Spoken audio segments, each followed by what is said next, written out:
The barn was left to her as a joke, a final, cruel jab from a family that never wanted her. But what she found inside its decaying walls wasn't just about the past. It was about a future they never could have imagined for her. If you've ever felt like you were on the outside looking in, or if you've ever been handed something that felt more like a burden than a gift, then this story is for you. Stick with me, and if it resonates, consider subscribing. We talk about this kind of thing here. It's a community for people who have had to build their own homes from the ground up. The day I turned 18 was the day I officially stopped belonging to the state of Oregon. There was no cake, no party. There was just a cardboard box containing 2 changes of clothes, a worn copy of a book my grandfather had given me when I was 6, and a manila envelope. My social worker, Brenda, handed it to me with the same tired expression she wore for every kid aging out of the system. It was a look that said, "Good luck. You're going to need it, but my shift ends in 5 minutes. "This is it, Ilara," she said, her voice flat. "Final paperwork. And this," she tapped the envelope, "came for you a week ago, from a law firm. We held it until today, your official first day of adult responsibility." She attempted a smile, but it was a brittle thing, like old plastic. For 2 years, my life had been a series of beige rooms and scheduled meals at the Northwood group home. 2 years of learning to make myself small, to be invisible, because visibility in a place like that only ever brought the wrong kind of attention. Before that, it was a patchwork of foster homes, each one a temporary stop where I was a guest who had overstayed her welcome before she'd even unpacked. The only real anchor I'd ever had was my grandfather, Arthur, and he'd been gone for almost 3 years. His death was the event that had sent my world, already tilted, spinning completely off its axis and into the waiting arms of the Child Protective Services. My mother had vanished years before that, a ghost in my earliest memories, and my father was a name on a birth certificate I'd never seen. Arthur was all I had, and then he wasn't. I took the envelope. It felt impossibly heavy. The law firm's name was embossed in the corner. Davies and Finch, attorneys at law. I didn't know any lawyers. "What is it?" I asked, my voice barely a whisper. "No idea," Brenda said, already turning to look at the clock on the wall. "Probably just a formality, something to do with your grandfather's estate. Don't get your hopes up." Don't get your hopes up. It was the unofficial motto of my entire childhood. It was the whisper behind every slammed door, every canceled visit, every promise that dissolved like sugar in the rain. I spent my first night of freedom in a shelter, the envelope tucked under the thin pillow. The air was thick with the sounds of coughing and quiet weeping. I lay awake, tracing the sharp corners of the paper, too afraid to open it. Hope was a dangerous thing, a wild animal that could turn on you. But what was the alternative? The shelter gave you 3 nights. After that, I had $112 from my last work placement check and a world that had no room for me. The next morning, I used 20 of those dollars on a bus ride to the address on the envelope. It was in a part of downtown Portland I'd only ever seen from a distance, a district of tall glass buildings that seemed to scrape the gray sky. Davies and Finch was on the 14th floor. The office was quiet and smelled of old paper and expensive coffee.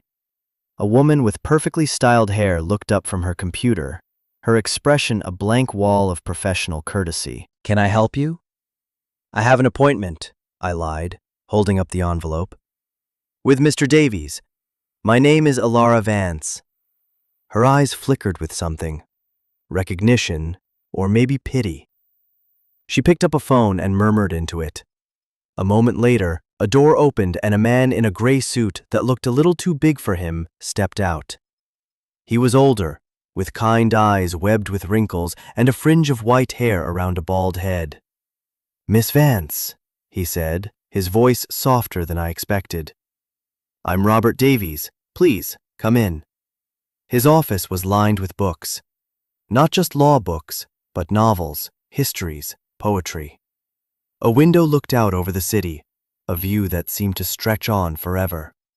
He gestured for me to sit in a leather chair that sighed as I sank into it. It was the most comfortable thing I'd sat on in years. "I was sorry to hear about your grandfather," he began, sitting behind his large wooden desk. "Arthur was a good man." A complicated man, but a good one. I just nodded, my throat tight. "He appointed me the executor of his will," Mr. Davies continued, folding his hands on the desk. "The reading was held shortly after his passing, but you were a minor in the state's custody. We couldn't legally settle your portion until you came of age, which was yesterday, I believe. Happy birthday." The words felt hollow, a greeting from a world I didn't belong to. "Thank you." He cleared his throat, shuffling some papers.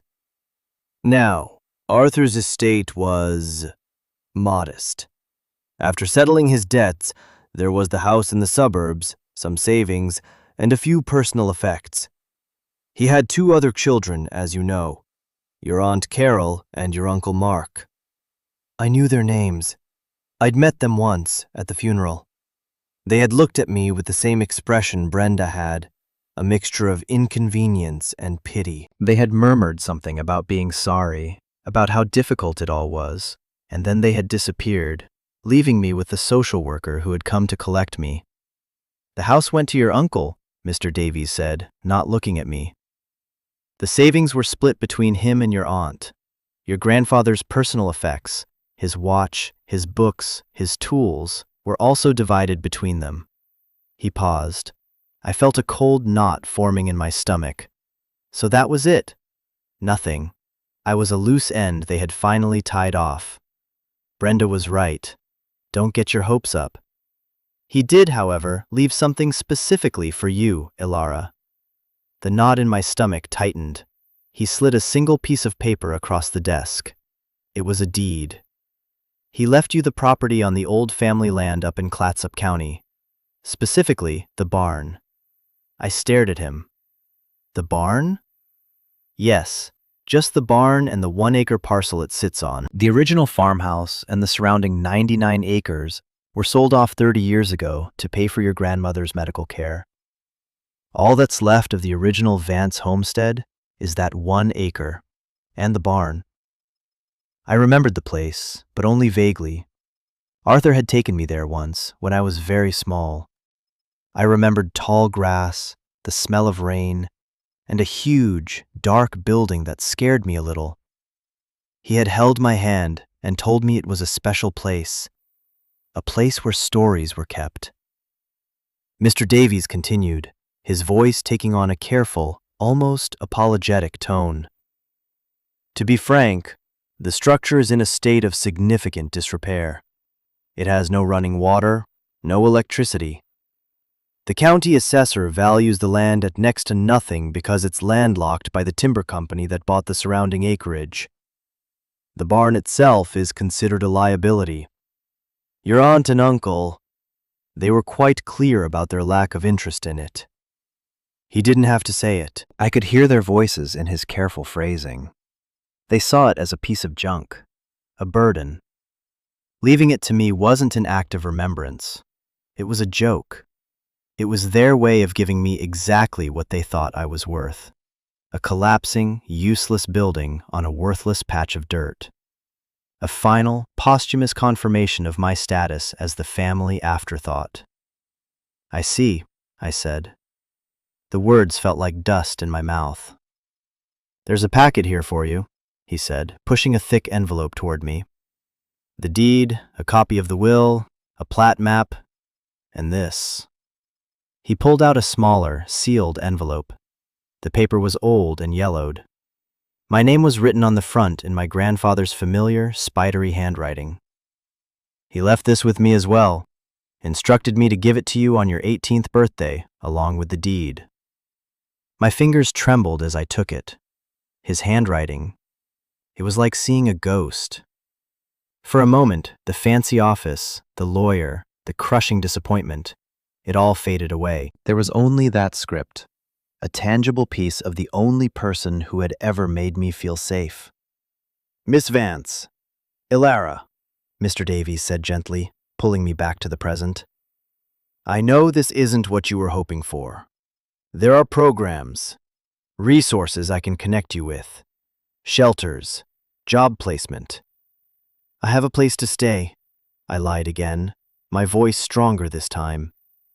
I stood up, clutching the 2 envelopes. Pride is a strange thing. It can be the only coat you have when the world is cold. Thank you for your time, Mr. Davies. He looked at me, his kind eyes filled with a deep, weary sadness. He knew I was lying. He knew I had nothing. But he also seemed to recognize something else in me, something that made him simply nod. The keys to the padlock are in the packet. Arthur said you'd know what to do. If you need anything, my card is in there. Don't hesitate. I walked out of that building and back into the gray Portland afternoon. The city noise was a dull roar. People bustled past me, living their lives, heading to jobs and homes and families. I was an island in the middle of it all. I had $92, a box of clothes, and a broken-down barn 2 hours away. It was a joke, a cruel, bitter joke. But as I stood there on the pavement, I slid my thumb under the flap of the small, yellowed envelope. I didn't open it. Not yet. I just held it. It was the only thing in the world that felt real. My grandfather had left it for me. He'd left the barn for me. It might be a joke to everyone else, but Arthur Vance wasn't a cruel man. He was complicated, Mr. Davies had said. He was a keeper of stories. And maybe, just maybe, this was one of them. The bus ride to the coast was a blur of green and gray. Rain spattered against the window, smearing the passing landscape of dense forests and logged-out hillsides. I sat with my forehead pressed against the cool glass, the large envelope in my lap, and the small one tucked safely inside my jacket. I hadn't opened his letter yet. I was saving it. It was the last conversation we would ever have, and I wanted to have it in the place he had chosen. The bus dropped me at a crossroads with a gas station and a diner whose sign flickered weakly in the persistent drizzle. The town of Nehalem was another 2 miles down the road, but the plat map showed the property was off a logging trail just a half-mile from here. The air was heavy with the smell of wet earth, pine needles, and the distant salt of the ocean. It was a smell I associated with him, with the one trip we'd taken out here. It smelled like a memory. My backpack felt heavy, a reminder of how little I had to my name.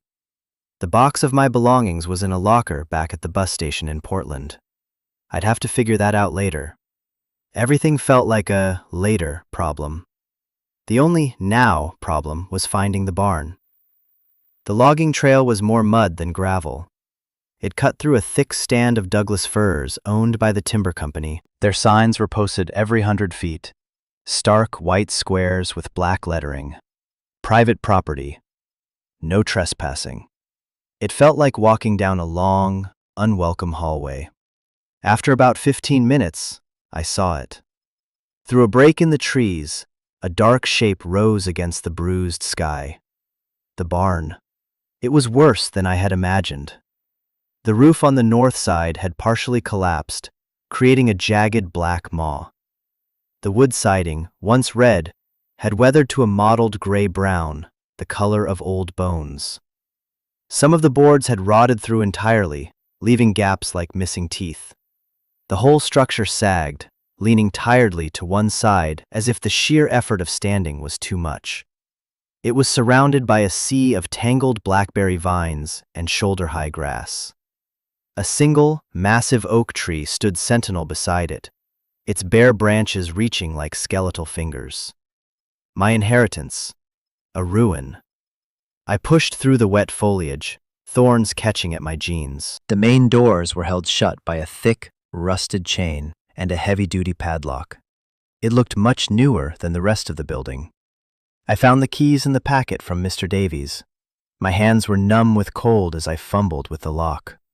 It finally sprang open with a loud click that echoed in the silence.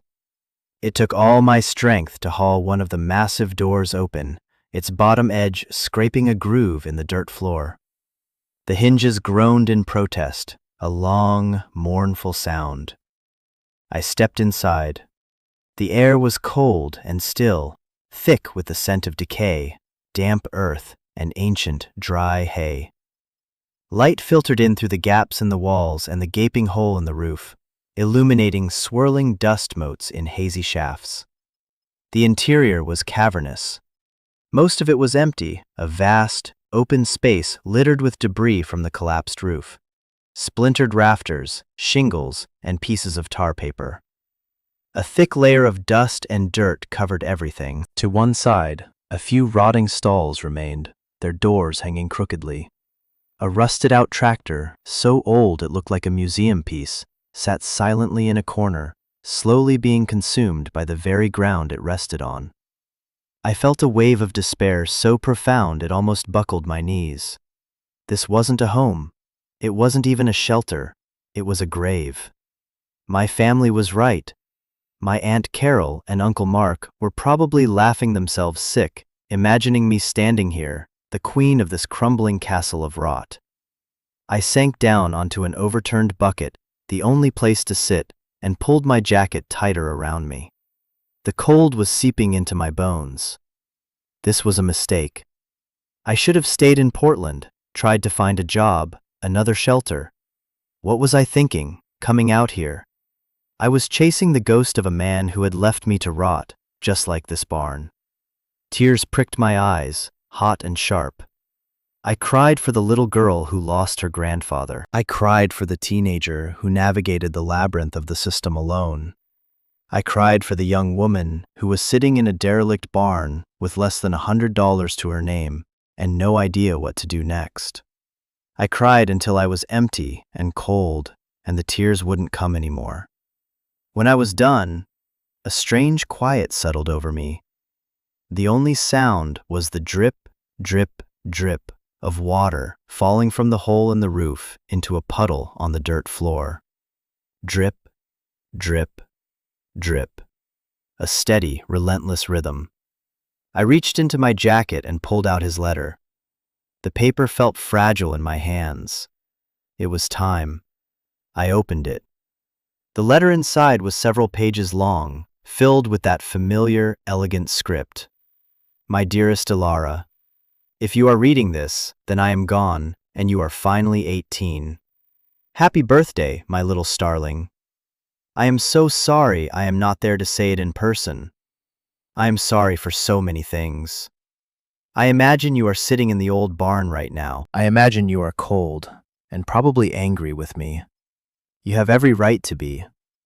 I need you to understand why I did what I did. Why I left you this place of all places. Your aunt and uncle will have told you it's worthless. They may have said I left it to you as a slight. They are wrong. It is the most valuable thing I have ever owned. Not for the money it's worth, but for the truth it holds. After your grandmother passed, I was adrift. The world felt gray and pointless. Your mother was struggling, and I tried to help, but I failed her. I will carry that failure with me to my grave. And then you came along, and you were this bright, fierce little light. You reminded me that there was still beauty in the world. But my other children, Carol and Mark, they had grown up with a different version of me. A father who was always working, always saving, always focused on money and property. They learned that lesson too well.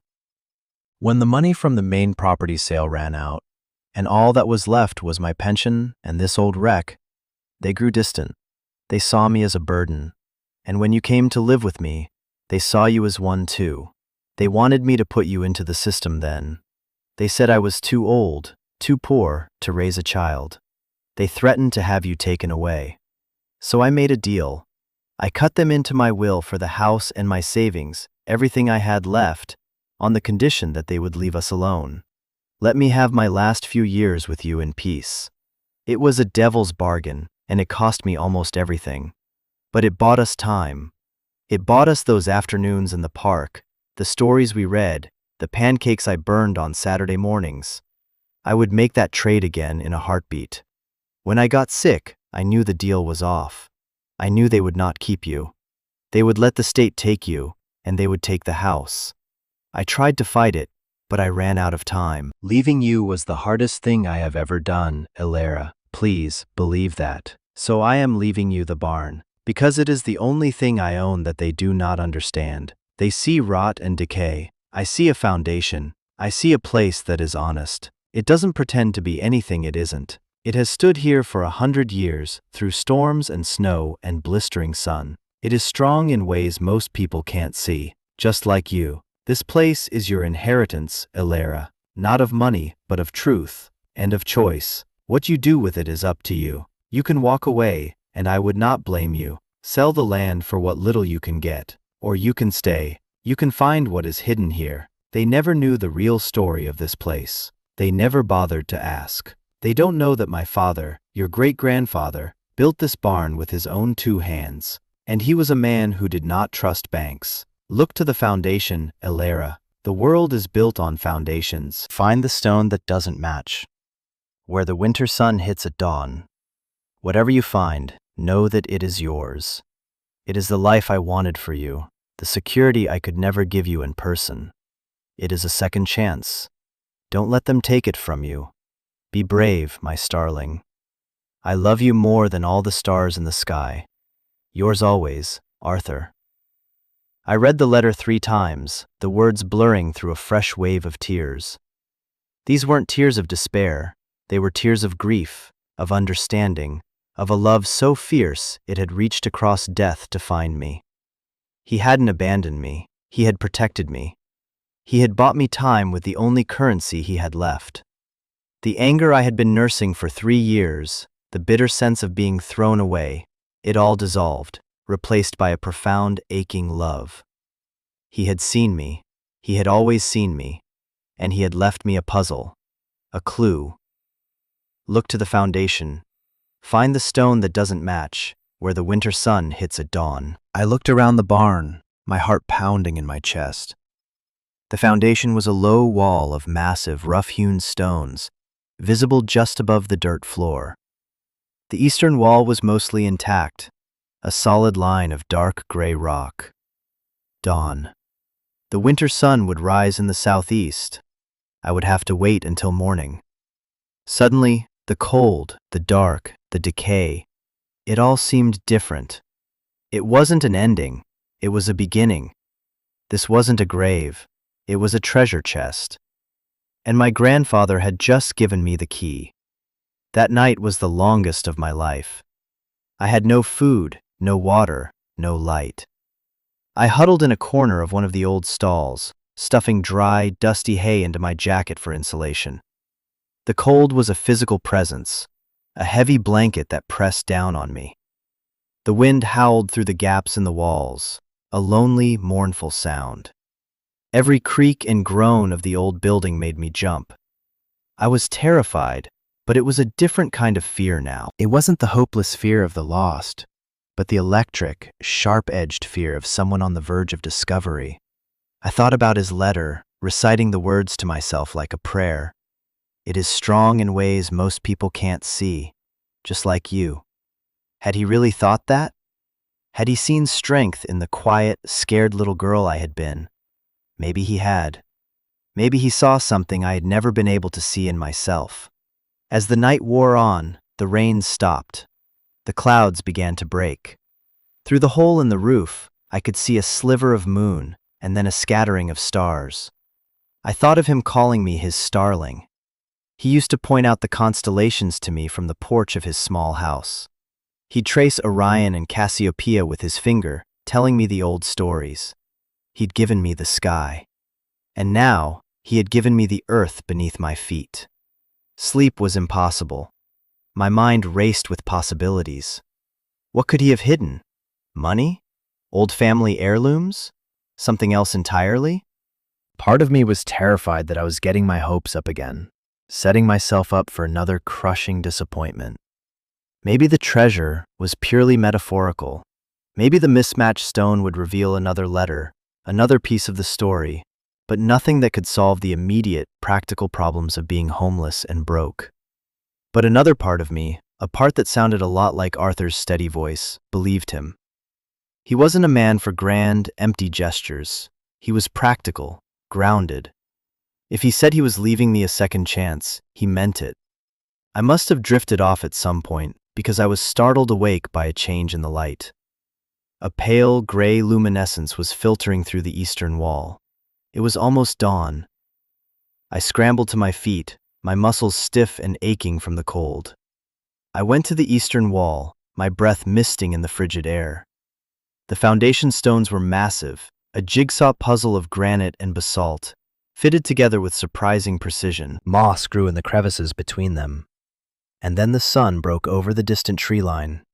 A single golden ray of light pierced through a gap where two wallboards had rotted away. It struck the stone foundation, illuminating a small section. And in that patch of light, I saw it. Most of the stones were a dark charcoal gray, flecked with quartz that glittered in the morning sun. But one, low to the ground, was different. It was a lighter, brownish color with a smoother texture. It was a sandstone, out of place among all the granite. The stone that doesn't match. My heart hammered against my ribs. I knelt in the dirt, my fingers tracing its outline. It was wedged in tight. I pushed at it, but it wouldn't budge. I looked around desperately for a tool. My eyes landed on the old tractor. Tucked into a rusted compartment on its side was a long, heavy-duty tire iron. It was heavy in my hands, a solid piece of steel. I wedged the flattened end into the crevice above the sandstone, and I leaned on it with all my weight. For a moment, nothing happened. The iron creaked. I put my whole body into it, grunting with the effort, my muscles screaming in protest. And then, with a low scraping sound, the stone moved. It shifted just an inch, but it was enough. I dropped the tire iron and clawed at the stone with my bare fingers, digging into the dirt around it. It was heavy, but it was loose. I pulled, wiggling it back and forth until it came free in my hands with a shower of dirt and pebbles. Behind it was a dark, square cavity. My hands were shaking so badly I could barely reach inside. My fingers brushed against something cold and metallic. I pulled it out. It was an old tin box, the kind my grandmother used to keep biscuits in. It was heavy, much heavier than a tin of biscuits. I set it on the floor, my breath catching in my throat. The lid wasn't locked, it was just stuck with age and damp. I pried at the corners with the tire iron, and it popped open with a sigh of stale air. Inside, neatly wrapped in oilcloth, were bundles of cash. I stared, uncomprehending. It wasn't just a few bills. It was stack after stack of $100 bills, held together with old rubber bands that had gone brittle with age. There were other things, too. A small leather pouch filled with gold coins. A handful of what looked like savings bonds from the 1950s. And underneath it all, another letter. This one was shorter. Ilara, this is the security I could never give you. Your great-grandfather saved it, a little at a time, through the Great Depression and the war. He never trusted the banks after they failed him. He trusted stone and earth. I added to it when I could. It was supposed to be for your grandmother's care, but she made me promise to keep it for the future. For an emergency. You, my dear girl, are that future. This is not lottery money. It is survival money. It is hard work and sacrifice turned into paper and metal. Use it wisely. Build a life. Be happy. That is all I ever wanted. P.S. There is enough here that people, especially your relatives, will try to take it from you. Davies is a good man. He will help you. Trust him. The contents of this box legally predate my official will and testament. It is a private family gift, not part of the estate. I made sure of that. I gently placed the letter down and began to lift out the bundles of cash. I didn't count it. I couldn't. It felt unreal, like something from a movie. My mind couldn't process the sheer volume of it. It was more money than I had ever seen, more than I could have imagined. Enough to change everything. I sat there on the cold dirt floor of a ruined barn, surrounded by a fortune, and I started to laugh. It wasn't a happy laugh, not at first.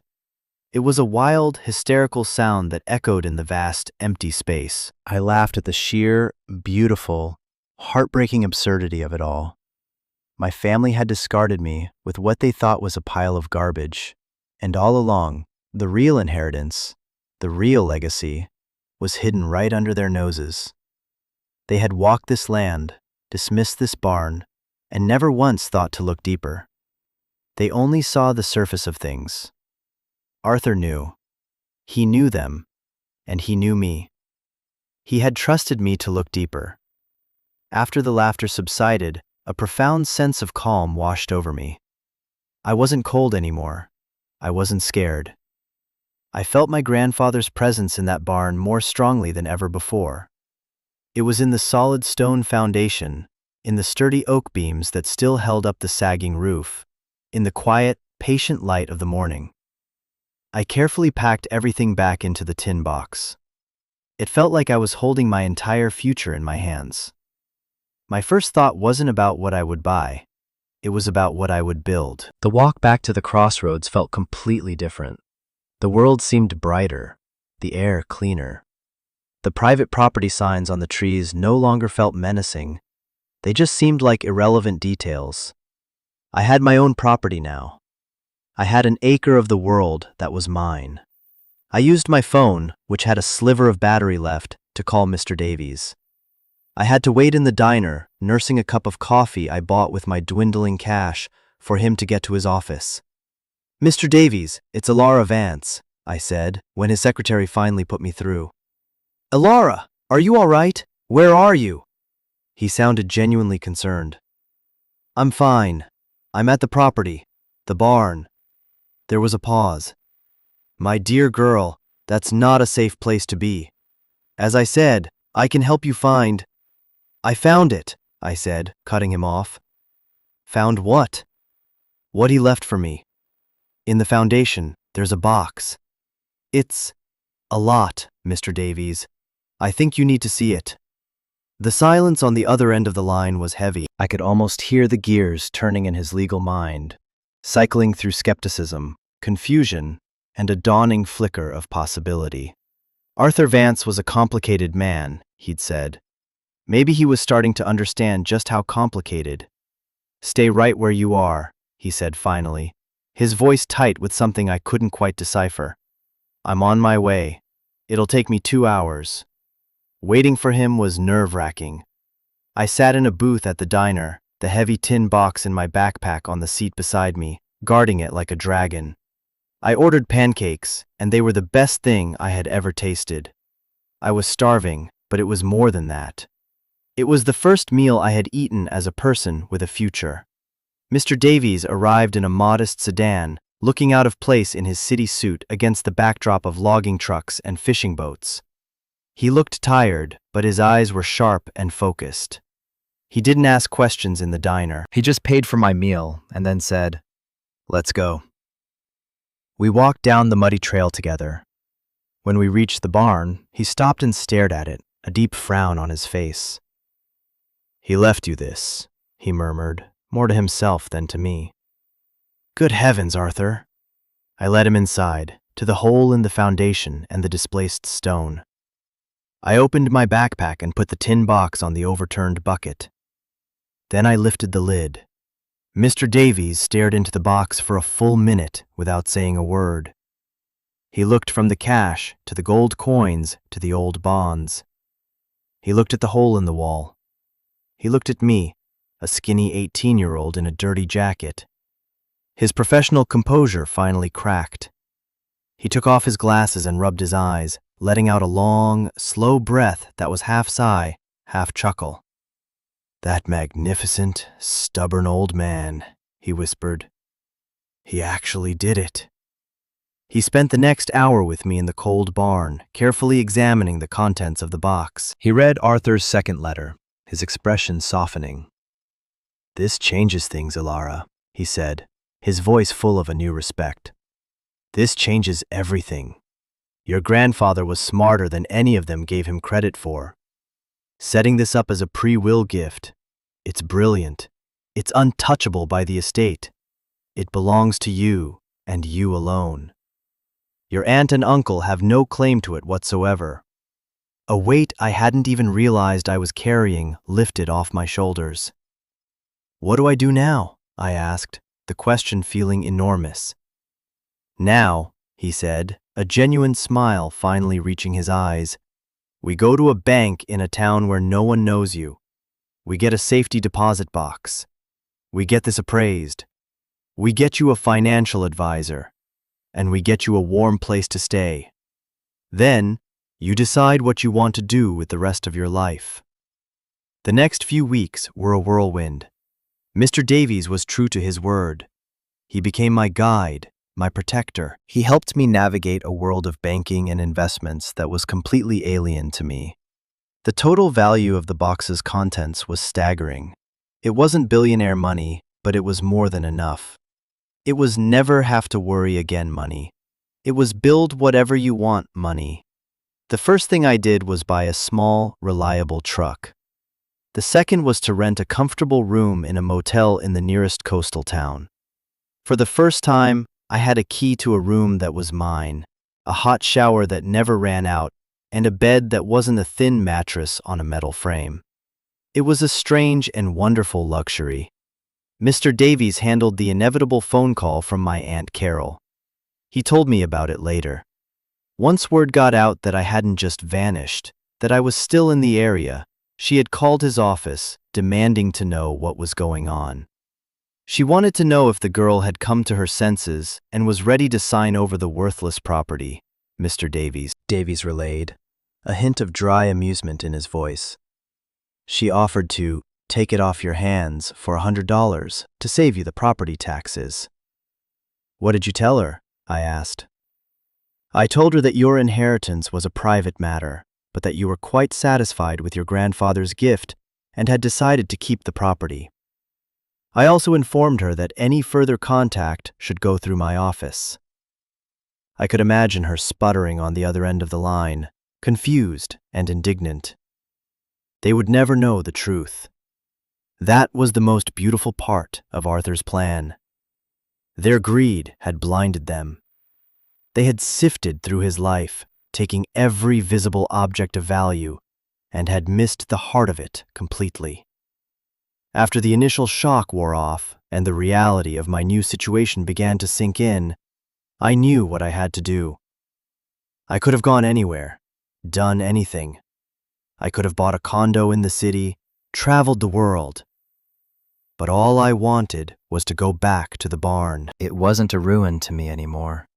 It was a promise. It was my foundation. I hired a local contractor, a man with a weathered face and hands like worn leather. I didn't tell him I had a fortune in the bank. I just told him I had inherited the property and wanted to save it. I wanted to use my own money, the money Arthur had left me, to bring it back to life. We started with the roof. Day after day, I was out there with the crew, hauling away debris, pulling nails, learning how to measure and cut timber. The work was hard, my muscles ached, and I got more splinters than I could count. But it was good work. It was honest work. With every new rafter we set in place, I felt like I was rebuilding myself. The locals were curious at first. They saw this young woman, clearly from out of town, working to save the old Vance place. They'd stop by, offering a hand or a cup of coffee. I was quiet and reserved, but I was always grateful. I learned their names. I heard their stories. I started to feel the faint, tentative threads of community beginning to weave around me. One day, while clearing out the last of the rotted stalls, I found something else. Carved into one of the old oak posts, low to the ground, were a series of notches marking a child's height. The last one was labeled in my grandfather's script, Ilara, age 6. My little starling, growing so tall. I ran my fingers over the carving, and I knew with a certainty that settled deep in my bones that I was home. This place hadn't been a joke or a burden. It had been a treasure map. And the treasure wasn't the money in the box. It was the truth in the letters. It was the strength in the foundation. It was the gift of a place to belong. Now, a year has passed. The barn is transformed. It has a new roof, new siding, and big, beautiful windows that let in the light. Half of it is a workshop, filled with tools that I'm slowly learning to use. The other half is my home. It's a simple, open space with a wood stove, a kitchen, and a loft where I sleep under a skylight, looking at the same stars my grandfather showed me. I have running water from a new well and electricity from a solar array on the roof. It is quiet, and it is safe, and it is mine. The foundation stone is back in its place, but it's not sealed. I can remove it whenever I want. I don't keep anything in the cavity behind it anymore. The money is safe with Mr. Davies's help. But sometimes, I take the stone out just to feel the cool, dark space behind it. It's a reminder of where I came from, and of the man who believed in me enough to leave me a future hidden in stone. My aunt and uncle never contacted me again. I imagine they still talk about their strange niece, the girl who chose to live in a broken-down barn. They can have the house in the suburbs and the money from the bank. They can have all the things they thought were valuable. I have the barn. I have my grandfather's story. And I have a life that I am building with my own 2 hands on a foundation of truth. Home isn't always 4 walls and a roof handed to you. Sometimes it's a ruin you have to rebuild. It's a promise you have to uncover. It's a truth you have to be brave enough to look for. My grandfather gave me more than a barn. He gave me the chance to discover my own strength. He knew it was there all along, buried under years of neglect, waiting for the sun to hit it just right. This journey has taught me that the things people dismiss as worthless can often hold the most value. It's about seeing beyond the surface, beyond the rot and the rust, to the story underneath. And that's a lesson that I think applies to more than just old buildings. It applies to people, too. All of us have foundations that are stronger than they look. If this story resonated with you, if you've ever had to find your own home in an unexpected place, I'd love to hear about it in the comments. This channel is a community for people who understand that sometimes the greatest gifts come in the most unlikely packages. Your story matters. Thank you for listening to mine. Please consider subscribing so we can continue to share them together.